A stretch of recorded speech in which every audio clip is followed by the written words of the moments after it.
Now, one person we did hear from today for the first time, Karen Read herself, doubling down, of course, saying she did not do this. She wants to know who did. Said it feels we're the only ones fighting for the truth of what happened to John O'Keefe. And me and my family and my attorneys and my team have marshaled every resource to get to the truth. It just feels like no one else wants it. Karen, just to be clear, you didn't do it. We know who did it, Steve. We know. And we know who spearheaded this cover-up. You all know. Yes, we do. And no, she didn't do it. No, she didn't do it. This is an innocent woman. She didn't do it. I tried to save his life. Yeah. I tried to save his life at 6 in the morning. I was covered in the only one trying to save his life. Why'd you admit to it? She didn't admit to it. She didn't admit to anything close to that. Nothing close to that. And you should know that. That was like 3 or 4 times she admitted to it. No, she didn't. That's not true. She asked a question. She asked a question, which is very different. She didn't admit to anything. Let's move on.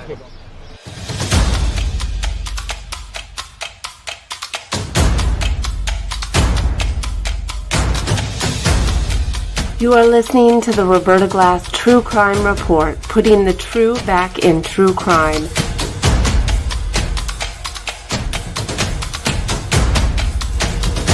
From New York City, Roberta Glass is now on the record.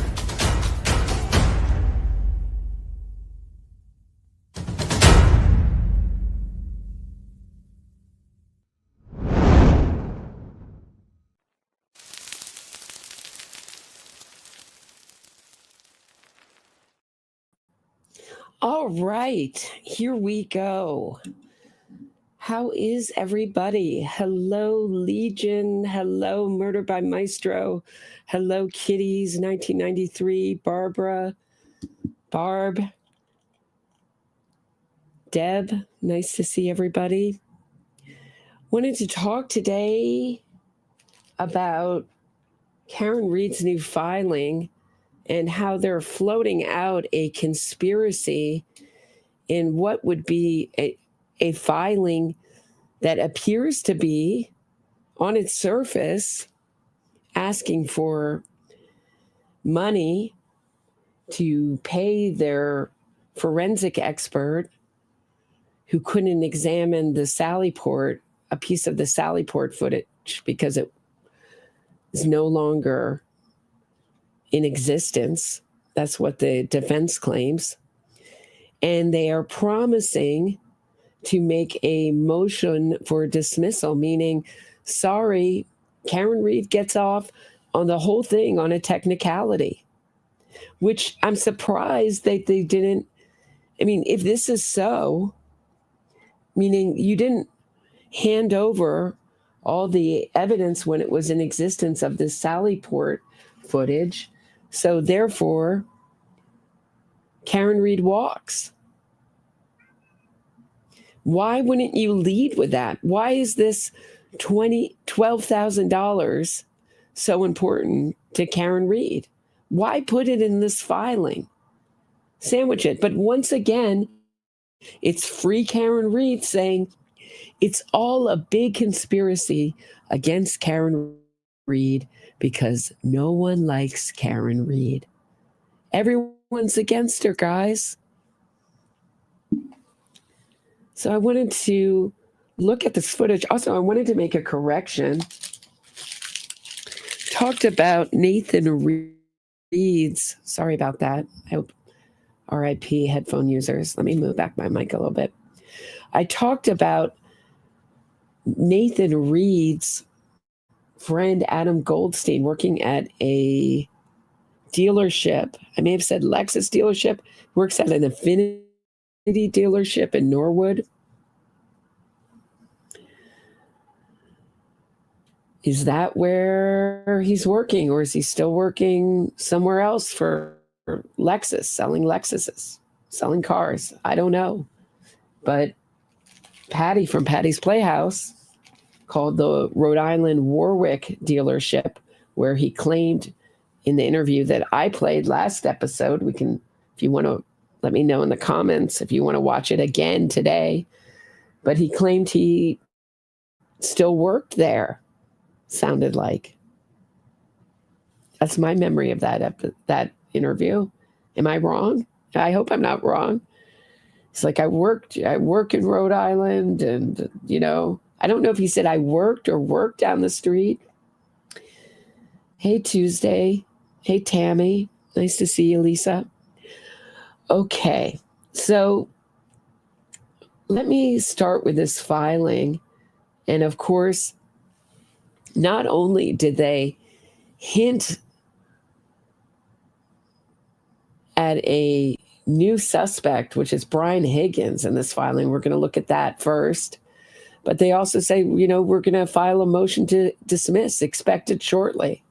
Why don't you just file talk about bearing the lead, just file the motion to dismiss.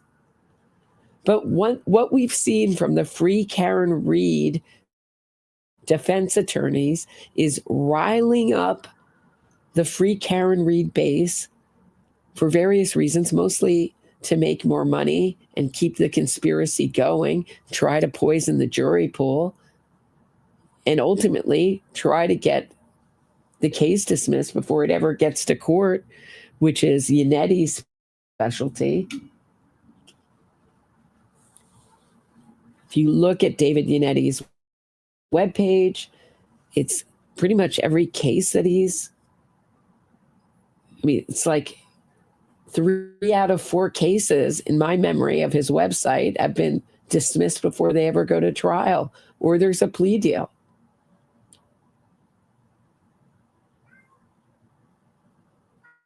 So let's look at this motion, which is seemingly about this expert.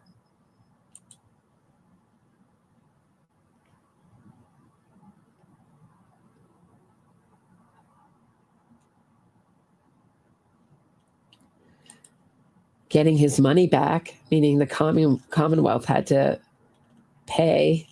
But right here is where it starts to go. So it starts out talking about this expert going to examine the Sallyport footage from Arizona. And when he got there, it didn't exist. And they said they will write over the footage of the video footage after 30 days.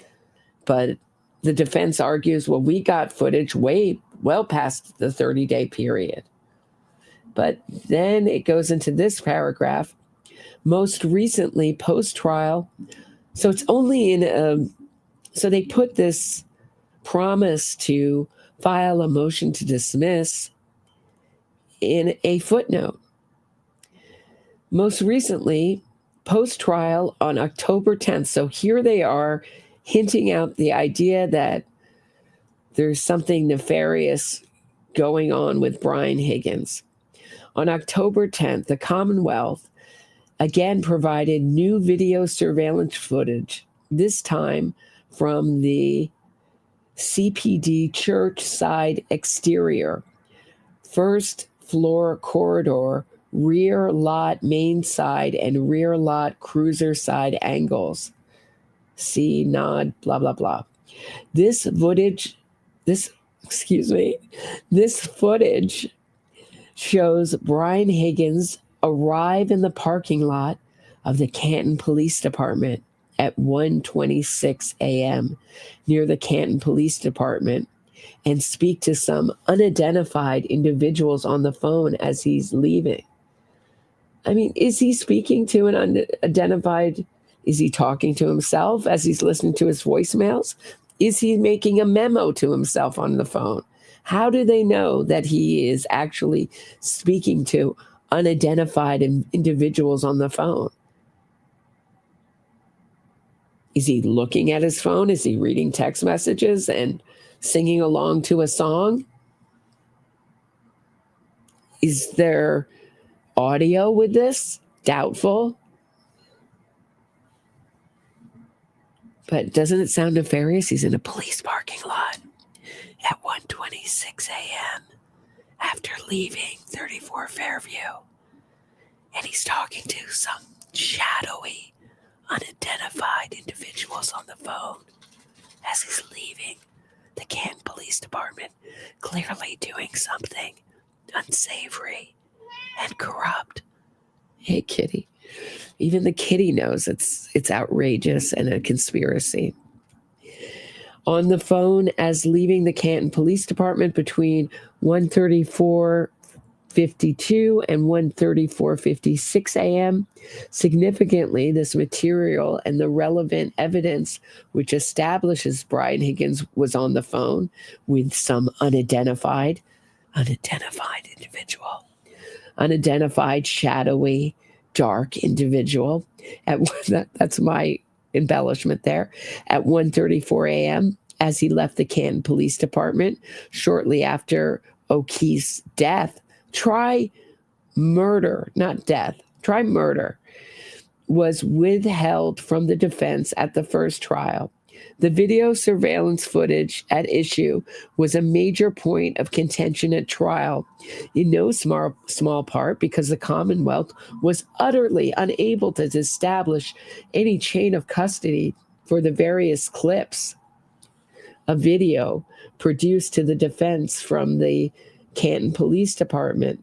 The footage produced by the Commonwealth is rife with issues that call into question accuracy and forensic visibility, including the presence of the inverted, i.e. mirrored video and large-scale gap missing from the feed at the precise time at which Miss Reed's Lexus should have been shown entering the CPD, the Canton Police Department, Sallyport garage, in spite of the fact that the Commonwealth claims the video surveillance feed is motion activated. The fact that the Canton Police Department produced video surveillance with an inverted video okay, here we go. It goes to the heart of Ms. Reed's defense. Okay, hold on. The fact that the Canton Police Department produced video surveillance with an inverted video and a gap in the footage at the critical moment, i.e., at the precise time Ms. Reed's SUV, you can almost hear Unetti arguing this, arrived at the Canton Police Department garage is not trivial. It goes to the heart of Ms. Reed's defense, i.e., we're grasping at straws. In response to the defense's motion, Special Assistant District Attorney Hank Brennan agreed to allow defense access to the critical information and to make the arrangements necessary for Mr. Erickson to extract video from the DVR system. Accordingly, Mr. Erickson traveled from Phoenix, Arizona to Boston, and after making the arranged visit to Canton Police Department, returned to Phoenix on December 12th.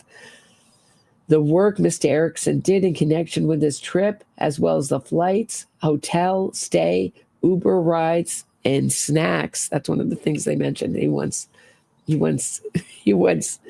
reimbursement for his snacks and his Wi-Fi he used at the airport, and other accommodations associated with his travel to Massachusetts caused Ms. Reed a total of $12,229.57. This is why I think it's a nothing burger. Why sandwich it in this? It's just to put out a stink that there's something nefarious going on and wrong. Turtle Boy jumped all over it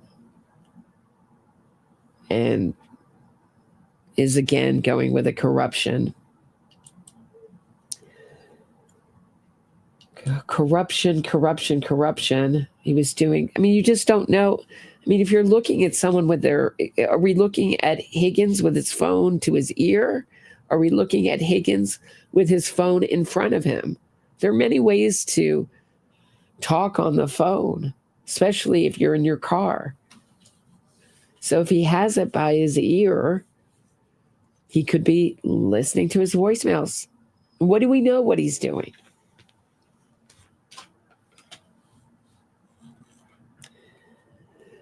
So that is first, I guess that I think it's going to be kind of a short one.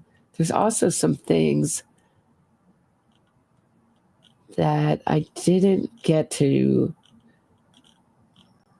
show you before. Hold on one second. Let me pull it up about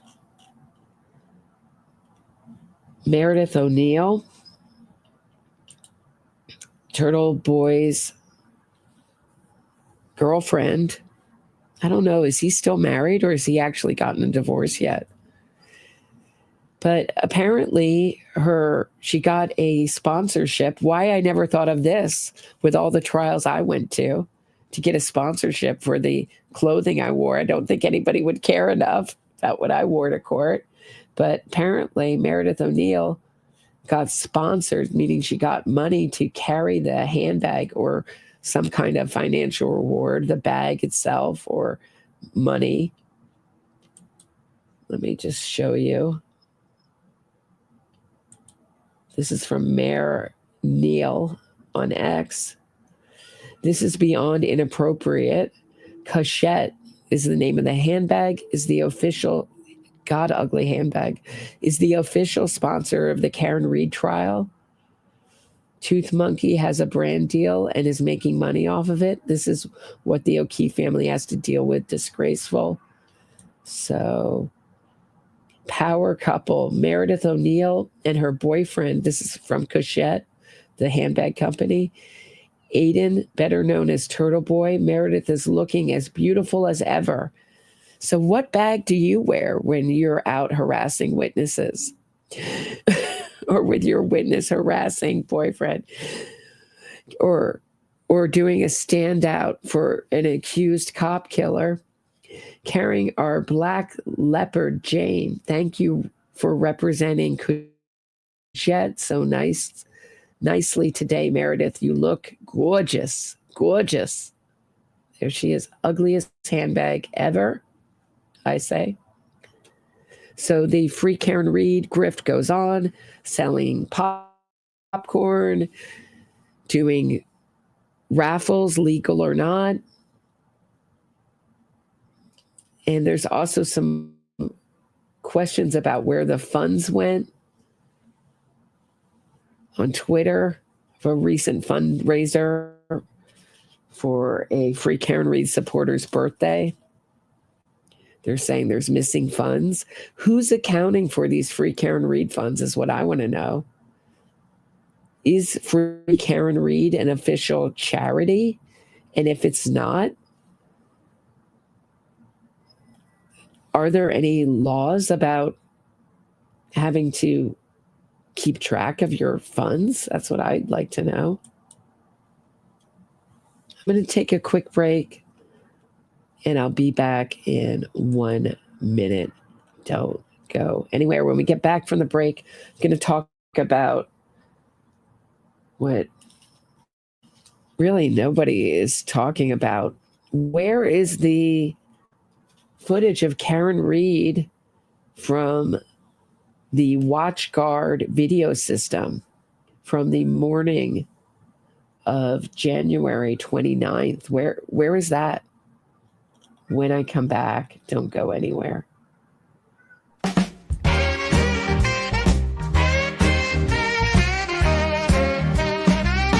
don't take a break. Grab a snack or maybe a glass of wine. Roberta will be back in no time. This podcast is listener supported, so smash that like button and subscribe or become a patron for exclusive content if you are so inclined. Have something to say? Shoot Roberta a super chat. She will do her best to read it on air without delay. Now Roberta's back and ready to put the true back in true crime. Here's Roberta.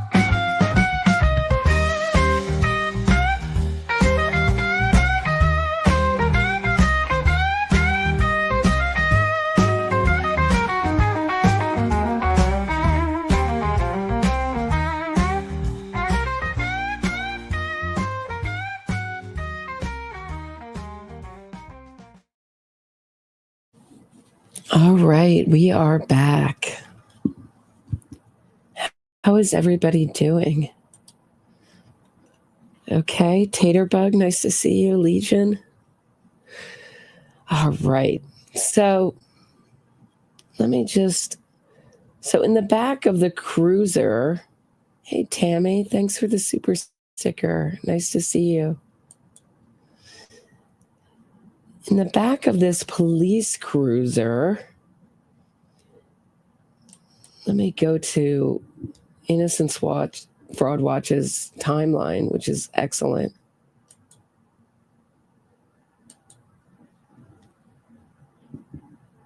It's a dynamic, chronological, and interactive timeline. So we know, so we're on the scene. So at 6:15, there's a stretcher carrying John O'Keefe, was loaded into the back of the ambulance. 6:15, Carrie Roberts picked up her baby blanket. Carrie Roberts was captured on Officer Sarif's dash cam shaking her baby blanket. John O'Keefe was inside the ambulance with one of the doors closed to preserve heat. Carrie Roberts opened the trunk of her car. Jen McCabe and Karen Reed were talking to paramedics and police. Carrie Roberts was captured on Officer Sarif's dash cam, putting her baby blanket in the back of her car, then taking out a snow brush and shutting the trunk door. Carrie was wearing a coat with fur around the hood. At 6:49, police officer Sergeant Good pulled up to Karen Reed. And this is the footage captured by his cruiser. And at 6:58, Sergeant Good dash cam captured the back of ambulance 1 as his cruiser pulled up to the scene. Okay. 6:16, Carrie Roberts began cleaning snow off her car with a brush she had taken out of her trunk. At 6:16 a.m., firefighter and paramedic Katie McLaughlin had observed John O'Keefe to have trauma to his face and eye area and vomit in his mouth. She asked Karen Reed how John could have suffered the injuries. Karen confessed and stated, "I hit him, I hit him." You can listen to Katie McLaughlin's testimony here. And so people have been saying that, oh no, Karen Reed, this all came from Jen McCabe, or it all came from, but here you can actually watch her talk to Katie McLaughlin.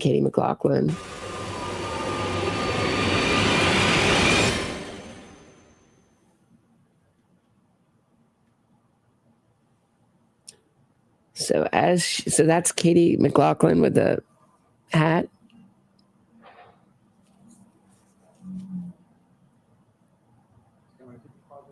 So that's the moment of, and that was one of the many times she said, "I hit him, I hit him, I hit him." But what's more curious, going back to the timeline, and I'm going to just scroll through a little bit, is Sergeant Good had Karen Reed sit in the back at 6:18 of the Canton police cruiser 682, which was kitted out with a watch guard in-camera video system. So, and she was still sitting there at 6:32. Sergeant Good testified, "So I walked Miss Reed to the back of the 682. She was obviously clothed. She got her in the back of the car, put the heat on, asked her, how did she end up here? How did her boyfriend end here? She says, I don't know." Sergeant Good also testified, "I asked her if if it was all a conspiracy to plant, wouldn't Sergeant Good be saying, she told me I hit him, I hit him, I hit him? Wouldn't they have everyone say that? Every witness?" I asked her if who was there on the scene that morning. I asked her if she had driven there, and she said, "I think so." And then right after that, she said, "I don't remember." Because of her state, I decided to stop questioning her. She couldn't keep her train of thought. Sergeant Good also testified on Canton police cruiser, watch car camera and audio system, stating, testified on Canton Police Crew. It has the front view camera, and it also has in the prisoner passenger seat has a camera there as well. They should be working audio in the back seat. They're activated by, if you flip the lights on, the blue lights, it'll automatically click. You don't have to press record. And we'll get into that watch guard system in a second. The cruiser will automatically start recording any kind of impact. The camera starts recording, but it actually ends up being passively recorded even when it's not on. So if you go forward at 6:32,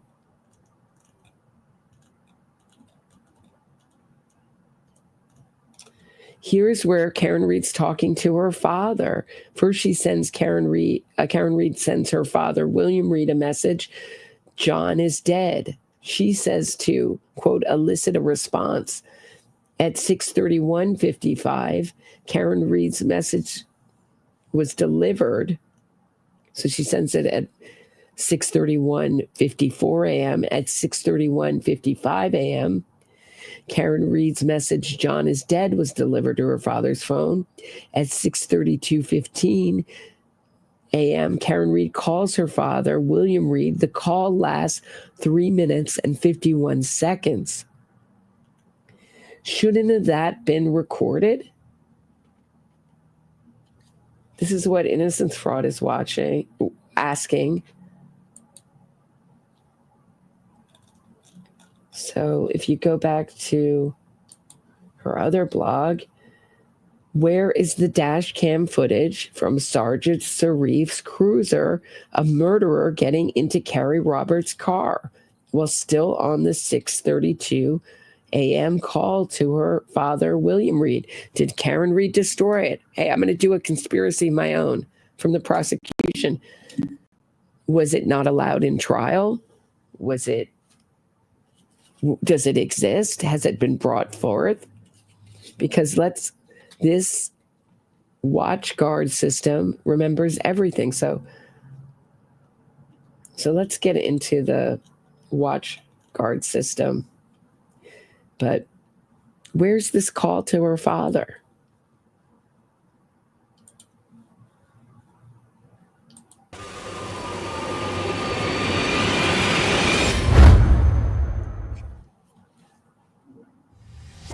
In law enforcement today, video evidence has become more critical than ever. High-quality audio and video evidence is an absolute must. The public expects it. Juries demand it. But current police in-car video systems fail to deliver the quality that is expected, or the resolution that is needed that can identify suspects or read license plates. So WatchGuard video engineers took on the largest product development effort ever attempted in the history of the in-car video industry, just to solve this problem. The result is... So just to clarify, these video cameras are in the back of every police car, and they have audio too. Why can't we hear Karen Reed's call to her father? Why is I've never heard this talk about in any motion in limine, meaning to exclude it or not. Why isn't the prosecution brought this out, or the Commonwealth brought this up? Is the WatchGuard. But listen to how sophisticated it is. 4RE, high definition wireless in-car video system. I think everyone has wondered if you can record a TV show on your home DVR in high definition, and you can record video on your smartphone in HD, then why can't a police camera system record in HD? You know, the problem was not that the technology didn't exist. The problem was that transferring and storing police video in high definition is impractical and expensive. So WatchGuard decided to change that. We set out to develop a completely new system that wasn't burdened with all of the conventional compromises. It needed to have stunning video clarity, you know, the same quality you see on your HD TV. And it needed crystal clear audio, so you can hear everything that was said. It needed a more reliable recording system. It needed not only to be wireless, but wireless that works every time. And it needed to make the officers' lives simpler. It needed a powerful back-end software that was very flexible, yet really easy to use.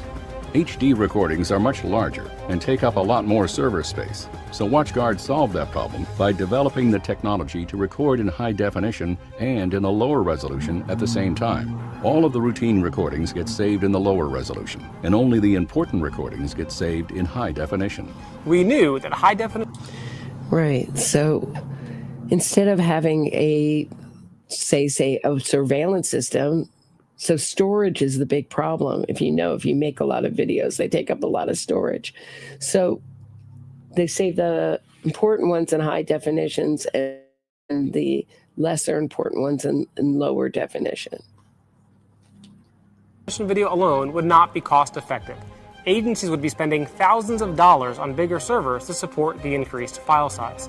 The solution was to keep only the recordings that are important or will go to court in HD. The rest can be kept at the standard resolution. The decision of which recordings to save in HD is made by the agency ahead of time. It's all tied to the type of event that is captured. After the recording is done, the officer simply selects the event type, and the rest is automatic. The end result is all of the recordings that are important are in stunning high definition, yet your overall costs are the same. But dramatically better video by itself was not enough. Audio quality is just as critical as video quality. So WatchGuard's engineers developed the industry's first high-fidelity wireless microphone. Our new microphone is the only police microphone to be based around a high-power industrial radio modem. Other systems use cordless telephone technology, which has extremely limited performance. The hi-fi mic produces nearly CD audio quality, 1 to 2 miles of range, and about a week of battery life on a single charge. Plus, it uses the same battery.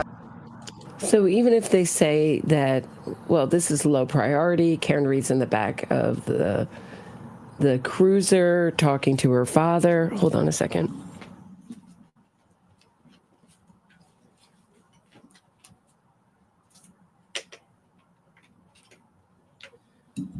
They still have her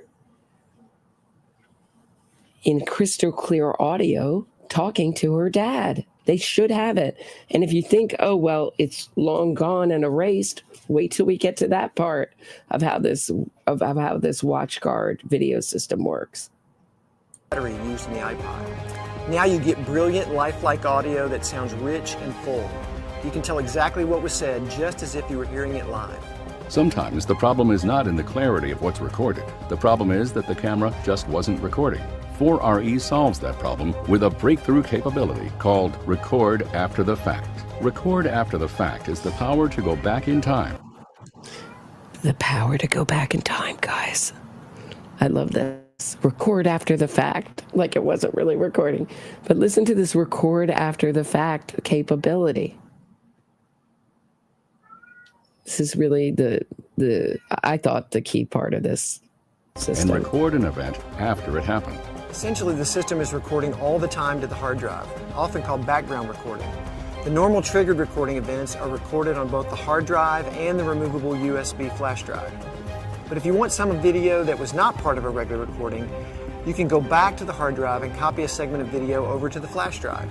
You just enter a start point and a stop point, and this can be done even a day or two after it happened. We pioneered Record After the Fact in our DV1 product, and Record After the Fact has helped avoid countless lawsuits and solve hundreds of criminal cases, including about a dozen homicides. This is a really big deal. It can vindicate officers, it can provide crucial video evidence for investigators, it can be the key bit of evidence that solves cases where other camera systems would have left you empty-handed. Record After the Fact that goes way beyond mere pre-event recording. It's the ultimate safety net. WatchGuard understood that collecting great audio and video was only the first half of the job. The second part is transferring, storing, and managing the video evidence. That's why they developed Evidence Library, the industry's top server software, which is the real heart of the 4RE system. Evidence Library is where you manage your video and your fleet of in-car cameras. We made sure that Evidence Library makes the officer's life simple. Everything that can be is fully automated and hands-free. Uploads are automatic, configurations are pushed. So it should have been uploaded automatically to this section of it. I mean, it seems like it has so many different facets to preserve audio and video of the event. Why hasn't this been asked for? pushed to the car hands-free. Even in-car software upgrades are pushed to the car without any assistance from the officer. The only thing we ask the officer to do is stop the recording when it's over and select the event type on the touchscreen. Administrators love Evidence Library because it's incredibly powerful and flexible, yet it's really easy to use. The built-in media player is amazing, with graphs and video editing tools. Burning DVDs for court is fast and easy. It includes a powerful case management system for organizing any type of digital evidence, from the video from multiple cars or... Do you love that CD says evidence on it? Did everybody catch that? Evidence record. Rip a CD right away.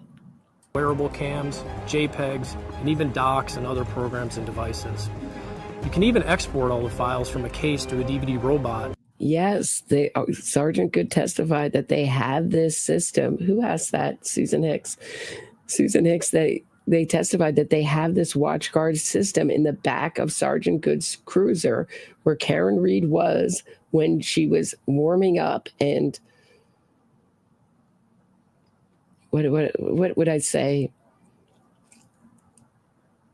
Answering strangely and inconsistently Sergeant Good's statement, questions with her own statements that she made to the paramedics.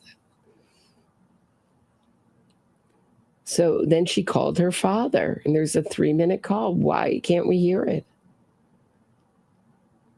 And have it labeled for you automatically. What is it, 3 minutes, 12 seconds call? 3 minutes, 51 seconds, call. Why can't we hear that call? And this is especially important if William Reed's phone calls, if Hank Brennan doesn't ask again the court to release his phone records. If we don't get his phone records, then we at least should have this police cruiser call. Why not? Where is it? When we designed 4RE, our goal was to create the ultimate. They didn't think, Dad, I hit something, I'm in the back of a cruiser call was important. I mean, she doesn't have any rights to privacy, I don't think. In-car video system. A system that met every need, was absolutely simple to operate. Yes, the Commonwealth, the Canton Police Department, Sergeant Good's cruiser was outfitted with WatchGuard, this system. This is why I'm playing this video. So they should have this video. And eliminated the compromises that everyone else had just accepted. The WatchGuard 4RE is a system that just exudes quality and refinement. It feels durable, yet looks elegant, which is very important because you want your officers to love their equipment. That way officers have more buy-in, and you get better compliance, which makes the entire in-car video program more effective. When officers have used other systems and then they experience 4RE, the comparison is not even close. 4RE is always the system they want in their car. Yeah, I want this system just in my house. Cat in the Hat brings up a really good point here. The victim being a fellow law enforcement officer, you would think law enforcement would go the extra mile to dot all the I's and cross all the T's. And here's my message to law enforcement all over the country. This is where innocence fraud campaigns exploit human error, human laziness, human whatever, human discernment, bad judgment. Oh, we didn't think we need this. It was just they thought this was an average hit and run case. And as Nathan Reed said, you just effed with the wrong family. And Karen Reed has said, don't underestimate me. They underestimated Karen Reed. And you cannot underestimate this movement and the lawyers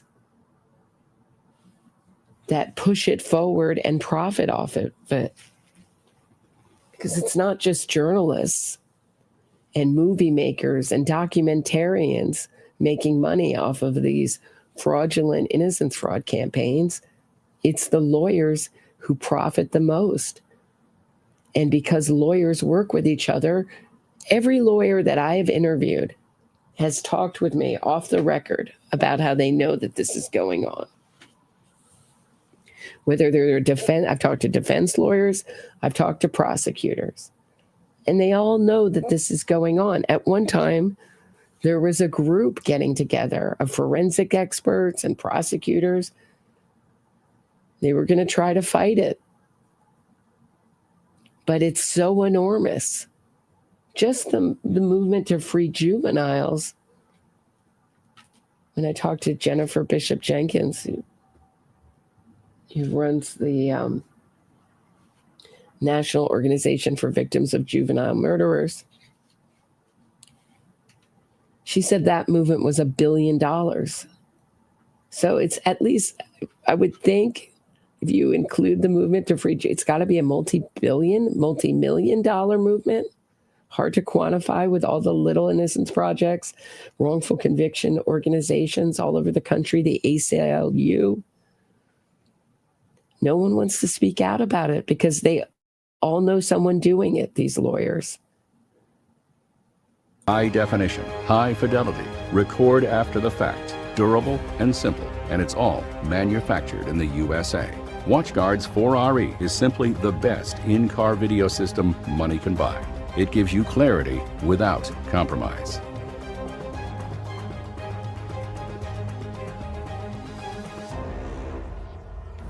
So you can even,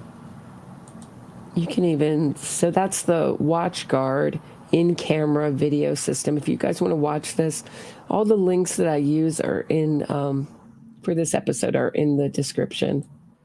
If you want to check them out for yourselves or rewatch something. But there's also footage of Karen Reed in the cruiser.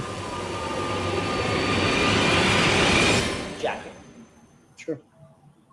I believe, and the only reason I'm asking you to focus at this point is because I want to try to play this just once and see if you recognize what's depicted in the video. Sure. What I expect you may see is this person move out of sight behind the SUV, and then in the background, there's an SUV parked in the driveway. Pay special attention to that portion of the SUV and see if you see that person in the dark jacket pass from right to left in front of that SUV as if they're going to the house. Let's go ahead and play it.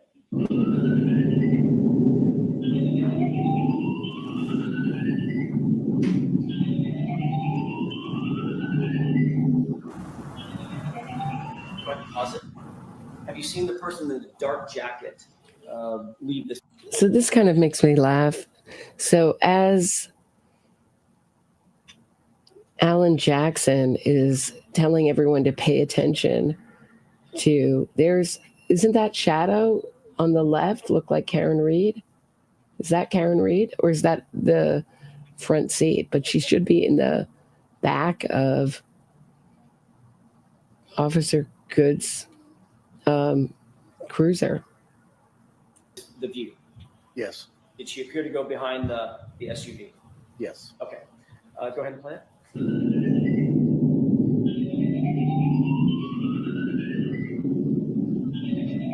Go ahead and stop, right?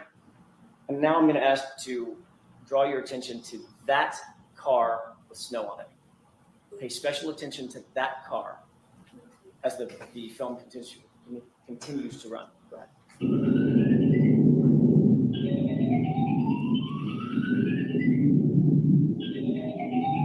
Pause. Do you see a person standing in front of the car? Appears to be a person, yes. Walking from right to left? Yes. Would that be toward the house? Yes, it would be. Okay.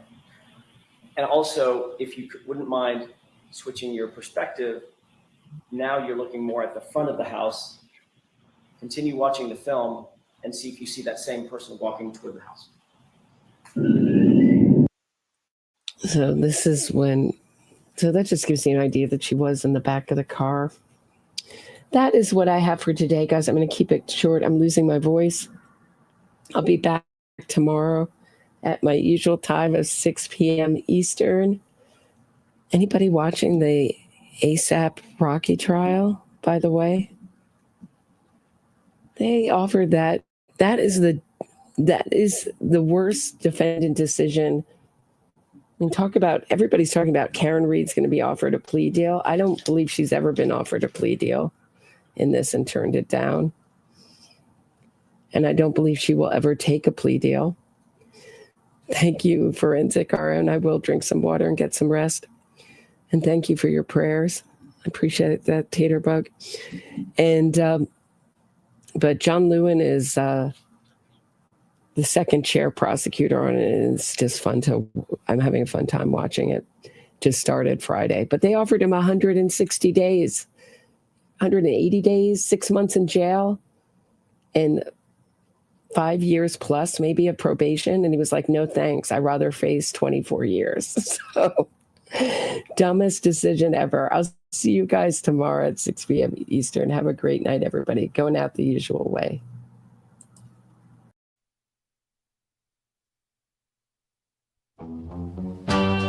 I hit my boyfriend with my car. It wasn't an accident, but with lying lawyers I'll go far. Lying lawyers and witness harassment, I'll avoid prison. It was snowing. I pushed the pedal down, hit him hard. Now the legal system a clown. Innocence fraud campaign to save my skin. Making money, truth is my second victim. Carry, Jen, like John, you were my mom. My innocence fraud campaign is my biggest hit yet. I hit my boyfriend with my car. It wasn't an accident, but with lying lawyers I'll go far. Lying lawyers and witness harassment, I'll avoid prison. It was snowing. I pushed the pedal down, hit him hard. Now the legal system a clown. Innocence fraud campaign to save my skin. Making money, truth is my second victim. Carry, Jen, like John, you were my mark. My innocence fraud